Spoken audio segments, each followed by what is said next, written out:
Hey, I'm Isabel Bercaw, and when I was 12 years old, I founded a multi-million-dollar bath and body products company called the Bomb Bath. After 5 years of building my own brand, I've discovered a passion for helping young and innovative entrepreneurs tell their stories.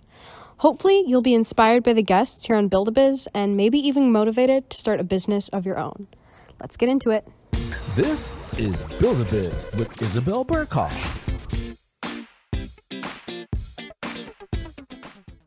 Hi, everybody. Welcome back to Build-A-Biz. I'm Isabel Bercaw, your host, and today I have joining me the entrepreneurial mind behind the company ExpressionMed. Her name is Meghan Sharkus, and she's actually a close friend of mine. Meghan, thank you so much for coming on my show today. Yeah, thanks for having me. So why don't you explain to us sort of like how your product, contributes to helping people with diabetes, and then maybe just give us a quick rundown on what diabetes is, just in case any listeners haven't heard about it yet. I'm going to start with defining what diabetes is, because I think that'll give some context for how my business helps. So type 1 diabetes is an autoimmune disease in which someone's immune system attacks their pancreas and they can no longer make insulin. And without insulin, it's hard for their body to regulate their blood sugar. And so science is amazing, and we've come up with ways to artificially get insulin into our bodies using pumps. A lot of people are familiar with people with diabetes wearing pumps. And then the latest and greatest element, which is actually decades old, but more recently spoken about, are continuous glucose monitors. And they really help so that people don't have to prick their fingers.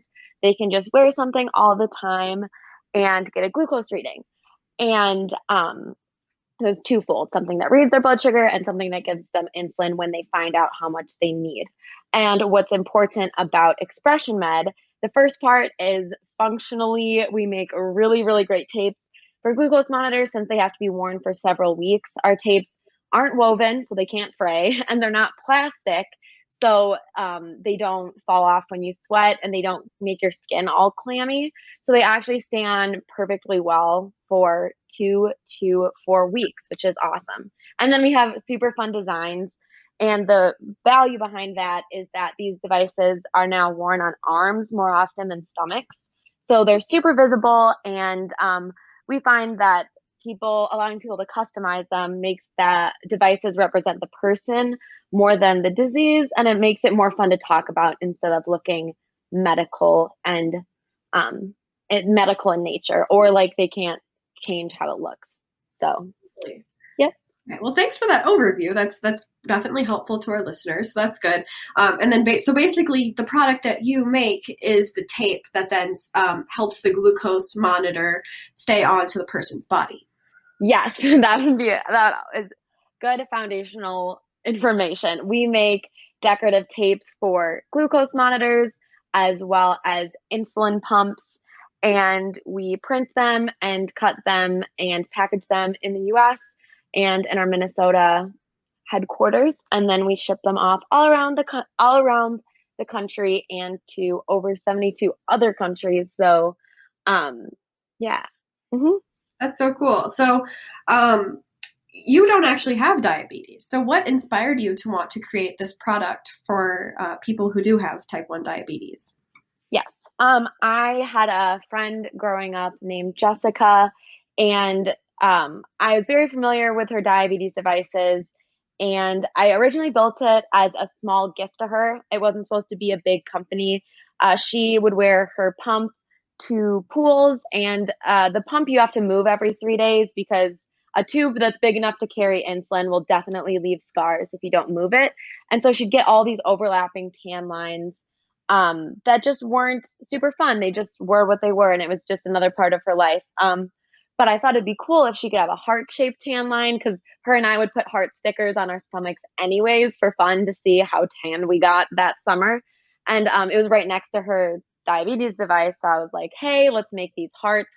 And then in trying to make her heart tapes, I found all of the fraying tapes and the plastic tapes and the uncomfortable tapes, and realized that if I invented a new material, the gift would be better. And then when I built it, I messaged a Facebook group of moms of children with diabetes and offered to give them free samples of the extras that I had built for Jessica. And that's kind of where I realized it was an actual business proposition and something that could actually make a lot of people's lives more fun instead of just my friend. So that's kind of how it happened. Yeah, and I know that even like my friends and I, when we were younger, and even now this sounds kind of fun, we would kind of use, like stickers, in the sun to put like fun designs on our bodies, almost like a sun tattoo of sorts. Exactly. And it's fun because we always want to see, it was always like a competition, like how tan did you get today, which now I realize is probably very unhealthy for skin. But as teenagers, it's something to do. And it's something that's, aesthetic and like part of the summer look, so it was fun. We got to get those like Visco girl vibes, from our generation. Yeah. Always doing that. I don't know if any of the younger audience members listening have a Visco or anything, but I can just see it now, like all the girls having like the tan heart marks on themselves. So that's cool. I thought about that, and you kind of wanted to help your friend just feel a little bit more normal and just kind of fit in a little bit more with her type of diabetes. And I think when you're so young, and you have something that's a little bit different than most people, it can be a little bit scary and maybe even a little bit embarrassing, even though as you grow up, you realize that having diabetes is not embarrassing at all. Like as you're growing up, it can be kind of hard to embrace yourself and embrace the unique things about yourself. So that's really cool that you saw that maybe she needed a little bit extra help embracing herself and you wanted to be there for her. Yeah. So so you had to make a new material. How did you go about that? Could you walk me through that process? The best way to talk about it is when you're young. Everyone always says like email people from your school email, like use the school card. You can get into a lot of places and ask people a lot of questions without them seeing you as like someone who's going to like turn this into a business and make money off of it. So I would just go to different labs. Like I went to a summer camp at UPenn and I was able to go to like the Children's Hospital of Pennsylvania and ask questions and like the labs on UPenn campus because the camp that I went to gave me an associate's ID with my name on it. So I like looked at my picture. So I looked like an actual student. And I would I flew to Stanford for the Stanford Innovation Fellows program and talked to a lot of people studying adhesives there. And then I would just tour manufacturing facilities as a student, like learning about manufacturing. And I would just ask them about different like material compositions and different like what different elements of the material like did for the material and how they printed it and how they converted it and things like that. And then I went to manufacturers and I would actually engineering materials manufacturers, which is the raw goods manufacturers, and just tell them the composition that I already knew. I was like, I want this type of blend. I want the backing to be this type of acrylate, and I want it to be printable using this sort of ink. And so it wasn't just one place where I said, hey, I want this to work, and they had an answer for me. It was more like there's so much information about manufacturing that's not on the internet that you can't Google for. So I just kind of like went around and asked questions until I knew exactly what I needed to build. So it was super cool, but it was crazy. So you said there's not a lot of information that you could, like proprietary information, I guess, that you could find on Google. So I guess I'm kind of curious was it just like word of mouth, or like where did that kind of start? Like where, I feel like you kind of maybe like tugged on the string of a sweater and it just kept going kind of situation. Exactly. So like I'll use an example of knot tape so I don't say like specific things. So like if I were developing like a soda pop brand, I would probably find out like who manufactures for Coca-Cola, and I would ask them like, hey, like if I was building, like as a student, they think you're harmless. Like, hey, as a student, if I was building, a soda brand, like who would I go to source my aluminum? Like who would I go to ask questions about like preservatives and things like that? And then kind of like take that as a lead. And then you go to all the different places. And when you're there, you don't say like, hey, I want to build something. Because if you don't start with, hey, I want to build a business, because they'll say, okay, you're young, you obviously don't have enough money. you obviously can't be serious about this. But when you're young, you can go in and say, hey, tell me about your processes. I just want to learn like what these machines do, like what qualities this can has versus this can. And I would go basically from like the top down and find out like where like the best of the best got their information and got their materials and got their best practices from. And then from there, I just put my own lens on it. So I said, okay, they're telling me about 10 different types of materials. I want material A. Or they're telling me about 4 different types of printing processes. I definitely want printing process C. And then after gathering all of that information, I basically built the recipe and went to a original engineering materials manufacturer that could build it for me. So yeah, that's what I'd recommend. That's insane, Megan, that you were able to. You mentioned a couple of different things that I'd like to quickly touch on. The first one is you briefly mentioned that you wouldn't go into these meetings, it seems, kind of being super obviously blunt about starting a business because you were a little bit afraid that people maybe wouldn't believe that you could do it and then not give you super serious information. You had to kind of go in and pretend like you just purely wanted to learn out of curiosity. So may I ask, did you have any experiences in the industry where you did go in and try to say, look, I want to start a business, and someone maybe didn't take you quite as seriously as you hoped because of your age? So I have had many situations where people discredited me for my age, but it wasn't the reason why I didn't go into manufacturing conversations without disclosing that I'm starting a business. The purpose for that was my first manufacturing and development conversations when I disclosed that I was starting a business resulted in questions like, how much money do you have? How many sales do you have? How much, like, because typically when you start a business, you raise money, and typically manufacturers want to know that you can order like a certain amount every single month, or they're not going to waste their time talking to you. So it wasn't the fact that I was young. It was the fact that I had no business behind me, no money behind me. And, the manufacturers didn't really want to take on a charity case from a development standpoint. So it's kind of a logical strategy knowing that the only way to get information was just to like go in with curiosity.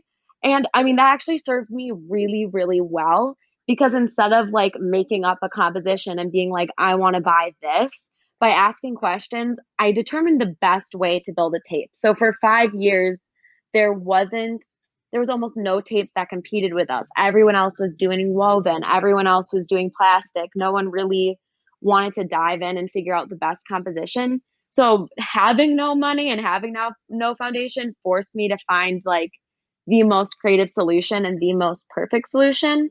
So it kind of worked out. Yeah, I mean, in a way, you weren't necessarily being dishonest by not disclosing that you wanted to start a business because you were going in and gathering this information in order to start your business further down the road that would ultimately become more successful because of all the questions that you had asked.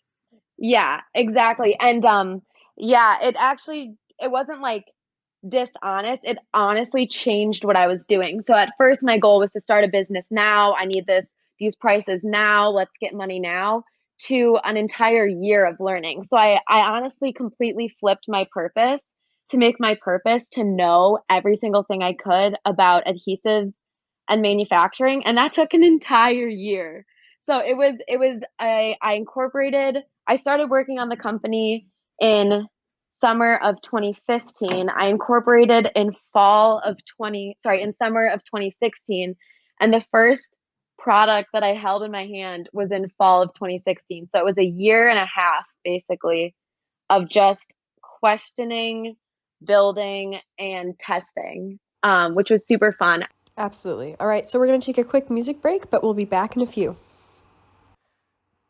All right, everybody, welcome back from the music break. You're listening to Build-A-Biz, and I'm Isabel Bercaw, your host, and I'm here today with Meghan Sharkus, and she is the founder of ExpressionMed, a company that creates adhesive tape so that you can keep your insulin pumps on, and they're also extremely stylish. Meghan, before the break, we were talking a little bit about the learning process you had to go through before you were able to actually start your business. Was that discouraging at all when you were, going through all that experience and learning? I think if I was more serious about the business, I'd feel kind of like, kind of sad that it took me that long just to build a product. But if the goal was learning and building, then it was a lot more like satisfying and successful. So it was cool. That's so cool. And honestly, like I've found that to be true in my experience too. What a lot of people don't realize about my bath bomb business was I didn't start off, I didn't just like make a bunch of bath bombs one week and then roll up to my first art fair even and start selling them. I had been making bath bombs for myself and with my sister for our friends and just close family for probably the last year before we even entered in our first or, signed up for our first art fair. So I think that's a lesson that any listeners can kind of apply to what they're doing is like, you got to be patient. And, I think that something that we can also take away from your story is if you're always in I liked how you used the word lens. If you're always looking through a lens of, you're trying to learn stuff and learn and you're not just coming in thinking that you already know everything, it can be really helpful, especially when, I feel like people would probably be more willing to help you if they felt like, you were willing to listen, I guess. And if you come to them in a place of, I want to learn, then, that could be really valuable, not just when you're starting a business, but in any aspect of life, if you're just kind of trying to always learn more. So that's cool. Yeah, I think, oh my gosh, there's so many value bombs in what you just said. The whole like listening thing is one, anyone who's an expert in something absolutely loves talking about it. Like they work in these manufacturing facilities and everyone on the floor already knows all of this cool stuff. So to have an outside person walk in and be like, I know nothing about machinery. Tell me what's so cool about this machine that you use every day. They're like obsessively excited about it. So that just made that year like super fun for me. And then also like these people have been in the industry for like decades. Like they definitely know more than like what you can get on Google. So there's a common thing that everyone says is like anything you need to know you can get on Google. Like definitely not true. Like if you Google medical adhesives manufacturing, the first thing you'll get is like buy custom stickers for your laptop because it's just optimized to the consumer. It's not optimized to the entrepreneur and the inventor. So you just have to go out there and get the information yourself. And so that's super cool. And then you said something else that I thought was a bit interesting. Oh yeah, there's so many books that are like build a business in 1 week. You should write your business plan. You don't need a business plan. Write a pitch deck because it only takes 4 hours and then start your business. And it's like, oh my goodness, like that's why so many businesses like fail so early is like, you have to have a plan and to develop something novel or like exciting or like perfectly effective takes like a year, like, a long time. So yeah, I think that's super cool. Yeah, that makes a lot of sense too. And, you were kind of mentioning all the different like book titles for a moment there, or even like website titles. Yeah. And I do think to an extent, which I know you agree with, that Googling things can be nice, but then also like you have to dig a little bit deeper, but then you also have to have this, I'm going to use this word again that you use, the lens of curating the information that comes at you as well. And having that, that ability to decide what you want to believe or like trust with your business. And I honestly feel like the best way to do that and just kind of figure out your values is to just start a business, because you can look at so many different books, and I personally think like reading books about business is very helpful. But if you're trying to start a very specific business in like a very like a niche market, and if you really truly want to be like the founder, I suggest that the best way to do that is to just get started, because everybody's business experience is going to be so different. And maybe the person who Yeah. really did start a business in 4 days and like good for them. But Yeah. if you really talk to them, there'll be a little bit more to that story than they wanted you to think when you bought their book. So that's Yeah. an interesting thing to point out too, which I'm glad that you brought up. Yeah. I think, Go ahead. just my 2 cents on that. I think like the only fast businesses that there are either copycat businesses or second time founders. So like if I wanted to start a company right now, I already have a facility where I would do rapid prototyping. Like I already know all of my e-commerce and like Amazon skills, and I could probably start a business in like a week or a month or something crazy. But like for a first time business owner, that's not possible. And I also think like copycat businesses, like if someone like does like a web development company and you want to build a web development company, you could, learn from that person and mirror their skills and probably build a company in a week. But I think like what the world is missing and what I love about your business and what I love about my business and a lot of my friends' businesses are they build something new and they put in the time to do that. And that makes the market a lot more cozy. Like there's a lot more room for mistakes. There's a lot more room for like rapid growth. Because if it's a company that like 300 other people are doing, like web development, there's going to be a market limit. So like, if all the web developers in your area are charging like $50 an hour for their time, you can probably only charge $50 an hour for your time. But like when you start something new, like for us, when we realized that we could do like so much more if we had like a little more capital, and we could like start helping people in other countries and like establish distributors in like Korea and like Europe and all this stuff. We're like, oh, we could raise money or we could just like raise the price of our tapes by $1. And like we literally could do that because we're kind of like in this unique market. Or if we wanted to like change the way people put on I wanted to change the way people put on a Medtronic tape, I could invent something new because there wasn't this like norm pre-established. So it's a lot more fun and it's a lot more opportunistic if you like put in the year. It's so wild how there's like 800 different ways to start a business and there's so many different types. It's really fascinating. So I've noticed that this theme of learning keeps coming up, and I'm wondering Yeah. if because of your age when you were starting your business that you were already in this position to be learning. Because I've always noticed that too with my experience and other young entrepreneurs that come on my show is that they do credit a lot of their ability to be creative and curious and persistent to being so young. Yeah. I am a firm believer that young people have an advantage in starting businesses, and that's for many reasons. One of which is just like time allocation. So when you're in school and you want to start like, working jobs to pay for your master's program, or you're finally in, a career path, or you have a family, or you have a dog, you can't really dedicate a bunch of your life to something as risky as starting a business. But when I was in high school, I just left for 6 weeks to go to an entrepreneurship camp and just worked on my business 24/7. And then the summer after that, I was hand drawing and hand making my adhesives for an entire summer. And like my family like didn't care that I was, an absentee human. But if you have like a significant other, they will care. If you have a job, you can't just leave for 3 months. So young people have the time advantage.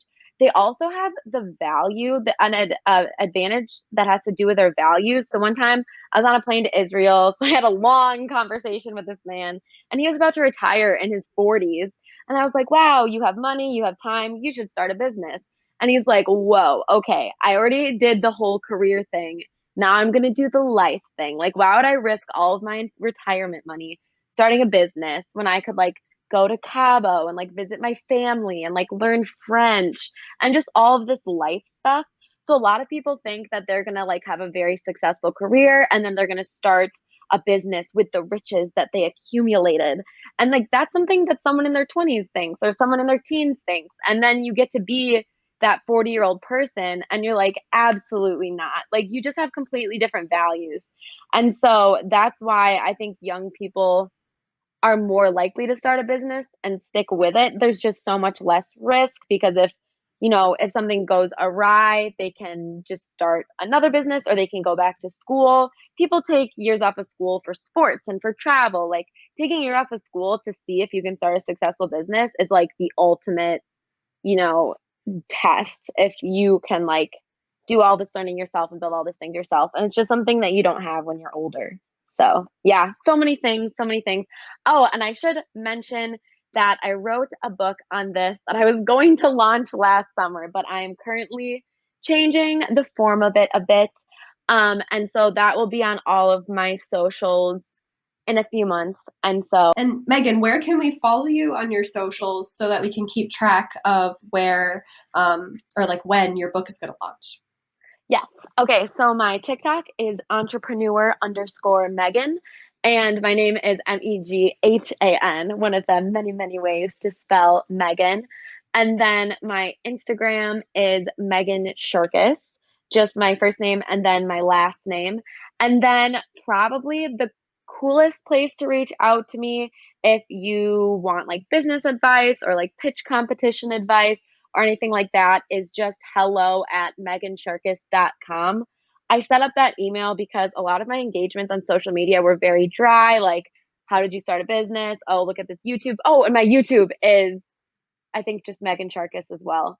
They were very dry and they're like, wow, you're so cool. You did all this stuff, but none of them actually want to start a business. They're just like general humans thinking that what I did is impressive, which I mean, in my circles, there are far more impressive things.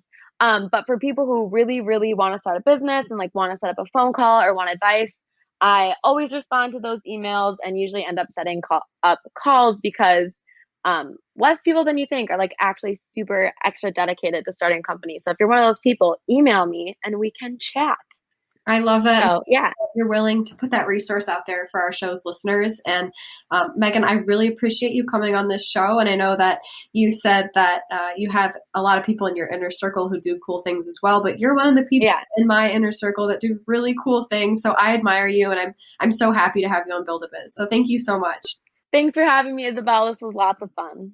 Yeah, unfortunately, this is all the time we have today, but everyone should definitely go check out Meghan's socials that she just mentioned. And, make sure to follow Isabel.Bercaw as well, where I'll be posting updates on when the next episode of Build-A-Biz is going to air. It's every Saturday at 1 p.m. And I'll see you all next time. Bye.